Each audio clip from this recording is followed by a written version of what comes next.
Hi there, superheroes! I've got a fantastic story to tell you about how Jesus can do. 16 years ago, I was in a country called India. It's a long way away and it's very hot out there. We were doing lots of meetings and there were loads and loads of people. One night, there was loads of people that came forward who wanted prayer about all sorts of things. So there was a whole team of us and we were all praying for lots of people each. It came to a point where I ran out of people to pray for, and I saw a friend of mine who was just a little bit further away praying for this young lad.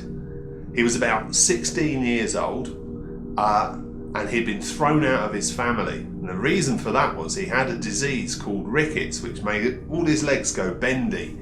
It wasn't very nice, and the poor chap couldn't do anything for his family. He couldn't work, he couldn't earn any money, and the only future that he had was to live on the streets and beg for scraps of food and money, which is no life at all.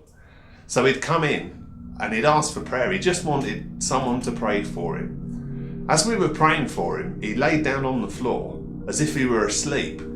And as we prayed, we saw that his leg was moving. This was the leg that was all twisty.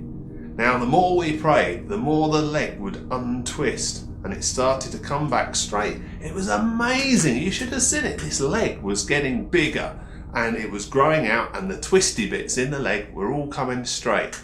Now, the point of this is the boy needed to be able to earn money, otherwise he wouldn't be able to live and feed himself. So all he wanted to be able to do was to ride a bike, because if he could ride a bike, then he could earn money for himself and he wouldn't have to live on the street begging for food.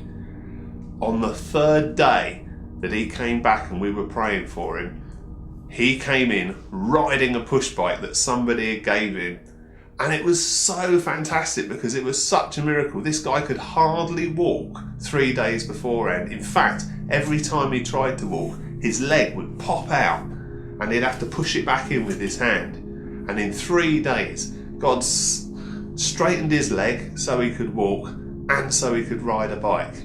Now, I know what you may be asking. Was it because my prayers were really good that day? Well, do you know what? I don't think it was, because in me, I can't. But Jesus can do, and he did for that young man. And I tell you what, his life was changed forever that night.